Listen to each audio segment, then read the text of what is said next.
하나님께서 우리에게 주시는 오늘의 말씀은 에베소서 6장 1절부터 4절입니다. 자녀들아, 주 안에서 너희 부모에게 순종하라. 이것이 옳으니라. 내 아버지와 어머니를 공경하라. 이것은 약속이 있는 첫 계명이니 이로써 내가 잘되고 땅에서 장수하리라.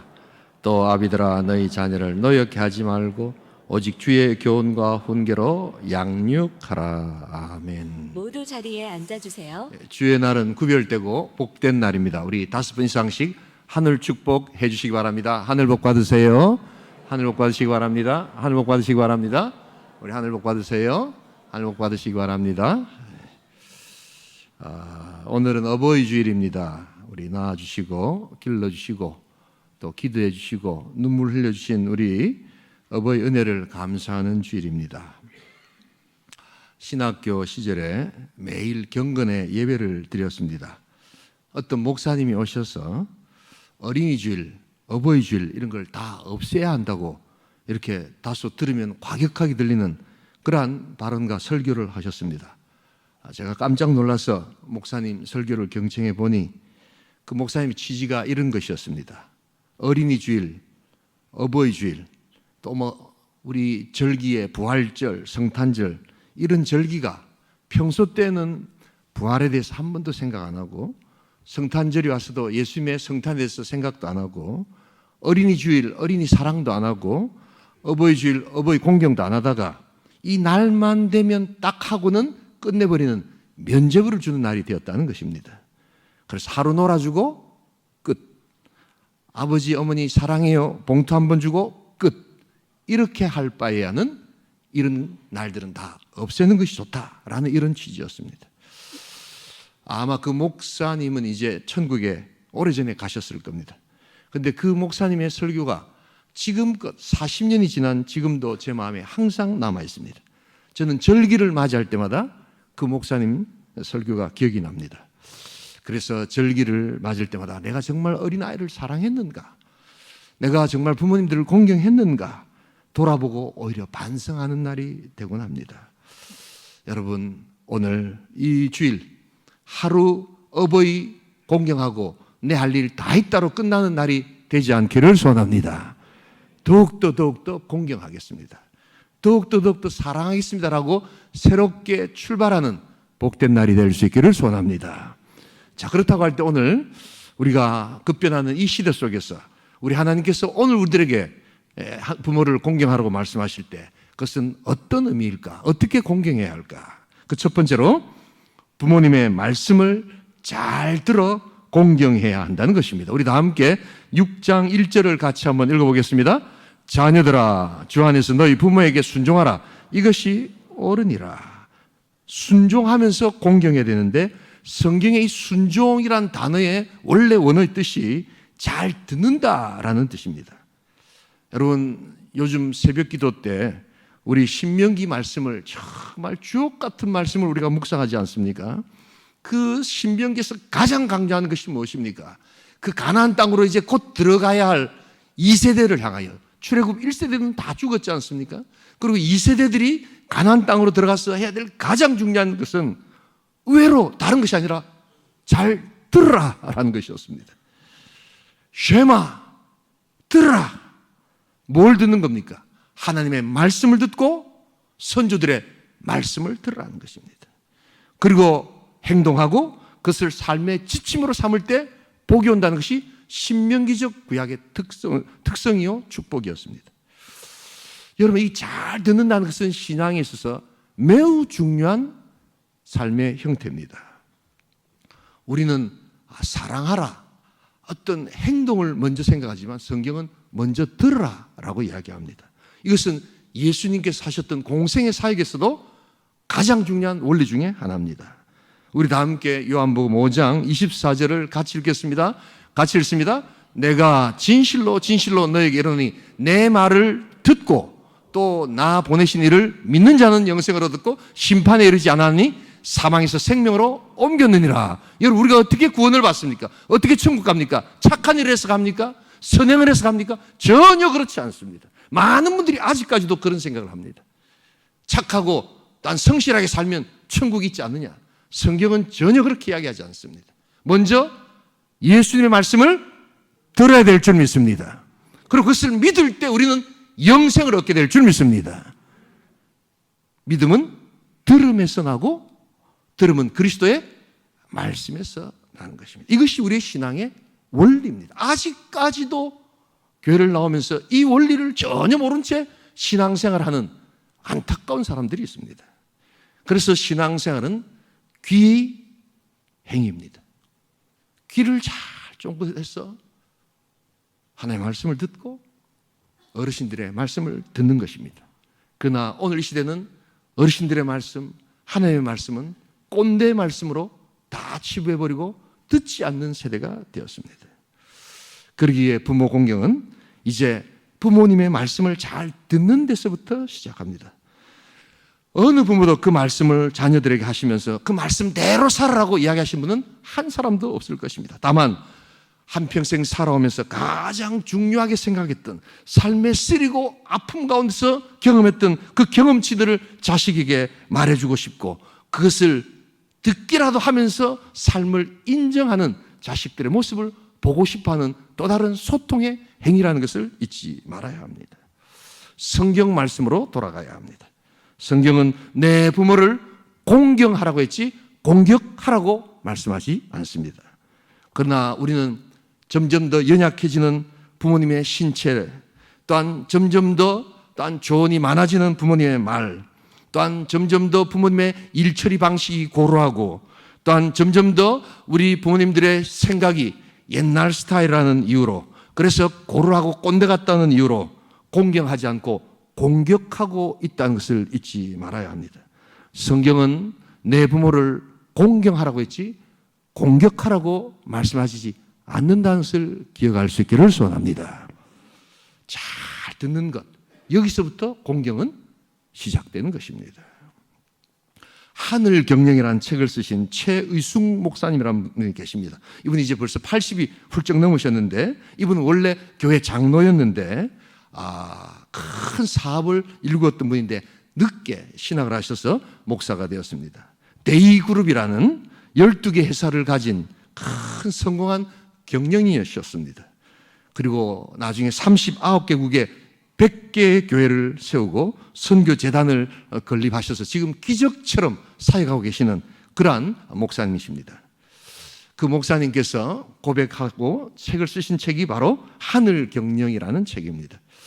이분 책을 보시면 두 사람이 자신에게 큰 영향을 주었다고 이야기합니다. 첫 번째가 그 교회 고등학교 다닐 때 목사님이었고 두 번째가 어머니였다는 겁니다. 거의 60년 전에 고등학교 2학년 때 11시 예배를 지금처럼 주일 예배를 드리는데 크리스찬들이 좀 꿈을 가지라고 이렇게 설교를 한대요. 고등학교 2학년 최우승이 그걸 듣고 큰 은혜를 받습니다. 그리고 이제 평소 이제 집으로 돌아오는 길에 공동묘지가 있는데 평소 때는 무서워가지고 빙글빙글 돌아다니는 그곳인데 그날따라 이제 봄이었는데 그 은혜를 받고 어떻게 꿈을 이룰까 고민하고 지나가는데 거기 핀 할미꽃이 그렇게 아름답게 느껴지더라는 겁니다. 그래서 그 할미꽃을 보면서 무덤이 있는 그런 공동묘지 속으로 쑥 들어가가지고 거기서부터 기도를 하기 시작했던 것입니다. 그리고 제가 꿈을 이루고 싶지만 지금 형편이 너무 어렵고 도무지 꿈도 꿀 수 없는 그러한 형편인데 하나님 어찌하면 좋습니까? 라고 그가 공동묘지에서 기도했을 때 하나님께서 예레미야 33장 3절의 말씀을 주시면서 그 꿈을 하나님께서 지원해 주시겠다고 그렇게 말씀하셨다는 겁니다. 또한 두 번째로 그 어머니가 그 꿈을 이제 또 이루도록 지원해 주신 것입니다. 이 어머니는 아버지는 초등학교밖에 못 나오셨는데 어머니는 아예 초등학교도 못 나오신 글을 읽을 수 없으신 분인데 하나님 말씀을 계속 들으면서 또한 신앙생활을 유지하시던 그런 분이셨다고 합니다. 그런데 어머니가 아무것도 모르는데 6남매를 앉혀놓고 자주 교육을 시키셨다는 겁니다. 그러면서 하시는 그 교육 내용 3가지가 이겁니다. 첫 번째, 학교 시험 있다고 핑계대지 말고 교회배 절대로 빠지지 마라 하는 게 교육이요. 첫 번째였습니다. 두 번째가 10의 1조를 어떤 수입에도 조금이라도 10의 1조를 수입 있으면 10의 1조를 빠지지 말고 드려라. 세 번째는 골로새 3장 23절 무슨 일을 하든 마음을 다하여 죽게 하듯 하고 사람에게 하지 말라. 이게 어머니 반복되는 교육이 있는데 이 자녀들이 이것을 들었다는 겁니다. 그리고 이 최우승이라는 이 어린 아이는 그때부터 죽게 하듯 모든 일을 하면서 이게 나중에 그 데이그룹의 회사 사훈이 됩니다. 그리고 그는 큰 기업체를 이루고 또한 엄청난 선교 사역을 하면서 그가 하나님 앞에 목사까지 되었을 때 그가 했던 한마디, 하나님의 말씀을 잘 듣고 부모님의 말씀을 잘 들을 때 하나님은 복을 주십니다. 부모님의 말씀을 잘 들어서 부모님을 공경하시는 복된 인생 될 수 있기를 주님의 이름으로 축복합니다. 두 번째로 오늘 어떻게 공경할까? 부모님 말씀을 잘 들어 공경해야 되고, 두 번째는 부모님을 잘 돌봄으로 공경해야 합니다. 우리 다 함께 2절을 같이 한번 읽어보겠습니다. 함께 읽습니다. 내 아버지와 어머니를 공경하라. 이것은 약속이 있는 첫 계명이니. 우리 3절 읽겠습니다. 이로써 내가 3절 한번 넣어주시기 바랍니다. 이로써 내가 잘되고 땅에서 장수하리라. 약속이 있는 첫 계명이란 단어의 해석이 이렇게 새롭습니다. 원래 여러분 10계명의 약속이 있는 첫 계명은 2계명입니다. 그래서 우상을 만들지 말라. 우상 안 만들면 이것을 안 만들고 계명을 지킨 자에게는 천대까지 은혜를 주시겠다고 이미 하나님께서는 약속을 하셨습니다. 그렇다면 왜 사도 바울은 이 내 부모를 공경하라를 약속 있는 첫 계명이라고 이야기했을까? 그것은 10계명 두 돌판에 으뜸되는 그러한 계명이 바로 내 부모를 공경하라라는 것이었다는 겁니다. 그래서 첫 번째 돌파는 하나님의 사랑이고 두 번째 돌파는 이웃 사랑인데 그 이웃 사랑에 으뜸되는 계명, 그것이 바로 부모 사랑에서부터 부모 공경에서부터 시작된다는 의미로 이것을 이야기했고, 이것을 지킬 때 하나님께서 복을 주시겠다고 약속하셨다는 것입니다. 여러분, 그러기에 우리가 이웃을 사랑하려고 할 때 제일 먼저 사랑해야 될 대상은 부모라는 것을 잊지 말아야 합니다. 특별히 오늘 우리 시대 이 정말 급변하는 이러한 현대 사회 속에서 약속 있는 첫 계명은 부모 사랑을 통해서 어떻게 나타나는가? 바로 부모의 돌봄을 통해서 나타나야 한다는 것입니다. 여러분, 초대교회에도 이런 문제가 있었습니다. 초대교회는 남편이 죽어서 스스로 자신을 부양할 수 없는 과부들이 많았다고 합니다. 그래서 이것을 어떻게 할 건가? 교회가 어디까지 이 사람들을 케어할 건가 하는 것이 중요한 목회적 그러한 과제였고 공동체의 문제였습니다. 교회가 과연 이 사람들을 부양할 책임이 있는가? 바울의 대답은 무엇입니까? 관심을 가지고 나이 드신 어르신들을 돌보라는 것입니다. 그런데 교회가 이들을 돌보지만 교회가 관여하기 전에 먼저 해야 될 것이 하나 있는데, 그 교회에 속한 자녀들에게 교육하고 가르쳐서 자녀들이 자신의 몫을 먼저 하는 것이 더 중요하다는 것을 가르치라는 것입니다. 이 말씀이 디모데전서 5장 3절과 4절의 말씀입니다. 우리 같이 한번 읽어보도록 하겠습니다. 참 과부인 과부를 존대하라. 만일 어떤 과부에게 자녀나 손자들이 있거든 그들로 먼저 자기 집에서 효를 행하여 부모에게 보답하기를 배우게 하라. 이것이 하나님 앞에 받으실 만한 것이니라. 그러니까 교회가 효를 가르치라는 것입니다. 교회가 이것을 마땅히 가르치는 것이 교회의 할 일이라고 이야기하고 있는 것입니다. 당연히 교회가 또한 과부들을 돌아봐야 되지만 먼저 자녀들이 있거든 자녀들이 이것을 먼저 해야 됩니다라고 교회가 교육시키라는 것입니다. 여러분, 그러기에 이 자녀의 돌봄은 부모 공경의 또 다른 모습이라는 것을 잊지 말아야 합니다. 물론 현대사회는 이 자녀 돌봄, 이 부모 돌봄은 포괄적 해석이 가능합니다. 그것은 경제적인 지원뿐만 아니라 시간적으로 또한 전문 그 돌봄사를 통해서 돌보는 것도 충분히 가능합니다. 그리고 국가가 관여하는 또한 복지나 여러 요양병원의 형태로서 또한 우리 어르신들을 돌아보는 것, 이것도 충분한 가능성이 있다는 것을 잊지 말아야 합니다. 이것을 결코 불효의 모습으로 생각하실 필요는 전혀 없습니다. 각자 상황에 맞게 각 가정과 처한 형편에 맞게끔 해결책은 조금씩 다를 수 있습니다. 그러나 중요한 것은 성경이 가르치는 것은 반드시 자녀들이 먼저 부모를 돌아보고 보살피라는 것이 성경의 명령인 줄 믿습니다. 이것이 바로 부모를 공경하는 오늘 현대적 의미라는 것을 잊지 말아야 합니다. 부모를 보살피는 것에 소홀히 한다면 하나님께서는 그 가정, 그 나라를 결코 복주시지 않습니다. 그러나 안타깝게도 오늘 여전히 이 시대 속에는 부모를 돌아보지 않고 폐륜적 행위로 통하여 우리들을 아프게 하는 많은 일들이 지금도 일어나고 있다는 것을 잊지 말아야 합니다. 지금부터 4년 전 2020년 5월 8일 어버이 주일입니다. 국민일보에 실제로 났던 기사를 제가 인용해 드리도록 하겠습니다. 중국 산시성에서 일어났던 일입니다. 마루라는 50대 중국 남성이 있었습니다. 가정형편이 너무 어렵다는 이유로 79세 된 어머니를 폐묘에다가 생매장하는 폐륜 사건이 있었습니다. 묘지가 하도 많은데 묘지를 파놓고 비어있는 묘지에다가 자기 어머니를 갖다 묻은 겁니다. 이걸 그의 아내가 이럴 수가 없다라고 신고를 해서 이제 공안이 출동을 해서 묻은 지 사흘 만에 어머니를 이렇게 구출해내는, 그래서 폐묘를 파보니까 그래도 어머니가 죽지 않고 이렇게 여전히 살아계셨던 것입니다. 기적적으로 살아난 이 어머니가 이제 병원에서 치료를 받고 정신을 차리고 하신 말씀이 더욱더 우리의 가슴을 이렇게 때립니다. 그게 뭐냐면 어머니가 정신을 차리고 먼저 이 공안들에게 하는 이야기가 이 아들이 정말 몹쓸 놈입니다 하고 아들에 대한 분노나 원망을 하시는 게 아니라 우리 아들이 나를 이렇게 해가지고 중형을 받고 큰 벌을 받게 돼가지고 감옥에 가면 이 아들 고생할 건데 내가 그것 때문에 마음이 너무 아프다고 그렇게 이야기하는 겁니다.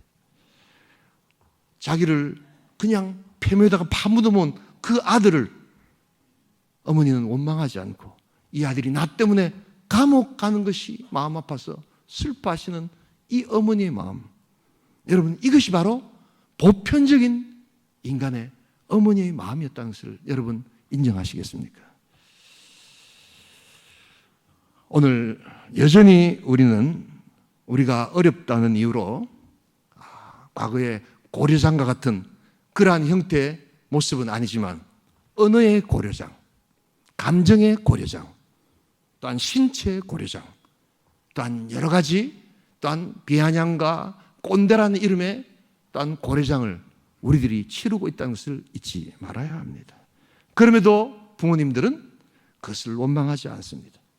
그리고 이 일로 인해서 네가 더 잘못될까 봐 걱정하시면서 가슴에 품는 그 어머니의 마음이 지금도 살아있는 부모의 마음이라는 것을 우리는 잊지 말아야 합니다.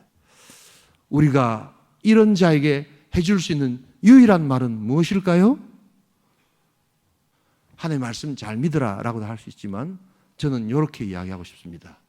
니는 안 늙나? 내 죽은 다음에 니 안 늙는가 한번 보자. 그 말밖에 할 수가 없습니다. 부모님을 잘 돌봄으로 부모님을 공경하시는 복된 인생, 복된 가정 될 수 있기를 주님의 이름으로 축복합니다. 마지막 한 가지 어떻게 공경해야 되는가? 부모님 말씀을 잘 들어 공경해야 되고 부모님을 잘 돌봄으로 공경해야 되고 세 번째는 부모님의 재산권을 존중함으로 공경해야 합니다. 우리 다 함께 잠언 13장 22절, 잠언 28장 24절을 연이어서 읽도록 하겠습니다. 선인은 그 산업을 자자손손에게 끼쳐도 죄인의 재물은 의인을 위하여 쌓이느니라. 부모의 물건을 도둑질하고서도 죄가 아니라 하는 자는 멸망받게 하는 자의 동류니라. 이 성경은 부모가 자녀들에게 심지어 손자, 손녀들에게 유산을 물려주는 것에 대해서 아주 긍정적으로 생각합니다. 나쁘지 않다라고 이야기합니다. 그런데 또한 성경은 자녀들이 부모들이 허락도 하지 않고 동의도 하지 않는데 부모의 돈과 자산을 곧 나의 것이라고 생각해서 기도치를 높이고 또한 부모가 죽기 전에 그것을 내놓으라고 하는 것을 도둑질하는 것이다 라고 이야기한다는 것도 알아야 합니다. 제가 한 4, 5년 전부터 이 부모 공경에 대해서 설교할 때마다 이 대지를 빼지 않고 꼭 반복해서 하고 있습니다. 왜냐하면 이런 일들이 지금 너무 많이 일어나고 있기 때문입니다. 이 우리나라 5천년 역사에 한 개인이 이렇게 엄청난 자산을 이렇게 소유할 수 있었던 시대가 최근입니다. 그래서 수십억, 수백억, 작게는 몇 천만 원서부터 또한 그것을 자산으로 가지고 있는 부모를 두는 시대는 최근이었습니다. 5천 역사에 이런 때가 한 번도 없었습니다. 물론 최근에 어르신들 중에는 노년에 여러 가지 어려움들로 또한 고통받는 사람도 물론 있습니다만 또한 물질적 축복을 받고 또한 산업화 시대를 지나온 많은 어르신들이 있습니다. 그러다 보니까 어떤 일이 나면 자꾸만 이 부모의 재산권에 대해서 자녀들이 아주 그것을 탐하고 그것을 먼저 요구하는 그런 일들이 비일비재하고 이것 때문에 가정이 깨어지는 것이 너무나도 많더라는 것입니다. 이것은 크리스찬 가정에서도 예외가 아닙니다. 여러분, 그런데 이것은 최근에 일어나는 일만이 아닙니다. 성경에 유명한 사건이 하나 있죠. 여러분 잘 알고 계신 누가복음 15장의 탕자에 비유해서 그 탕자는 누굽니까? 둘째 아들은 어떤 아들이었습니까? 허랑방탕하게 술 마시고 나쁜 짓에서 탕자이기도 하지만 먼저 그가 탕자가 된 것은 자기에게 돌아올 분깃, 아버지가 돌아가시지도 않았는데 불구하고 자기의 분깃을 달라고 고집하고 아버지를 윽박지르고 그것을 받아갔던 때부터 그는 이미 탕자였다는 것을 잊지 말아야 합니다.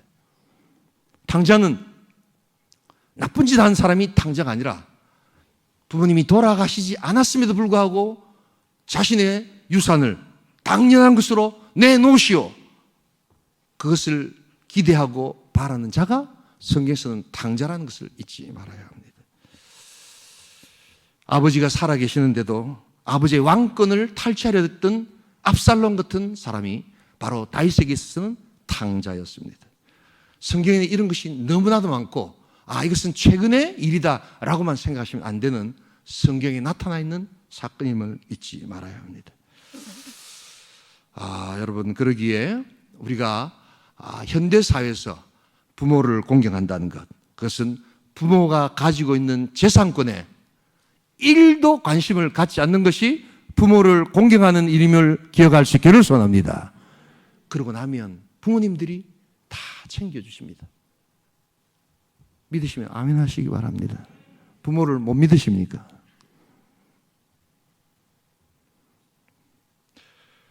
다시 한 번 더 우리 잠언 28장 24절을 같이 한번 읽어보겠습니다. 함께 읽습니다.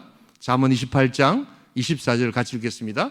부모의 물건을 도둑질하고서도 죄가 아니라 하는 자는 멸망받게 하는 자의 동륜이라. 부모의 물건이 뭐겠습니까? 어머니 지갑에 있는 돈 10,000원을 이야기하겠습니까?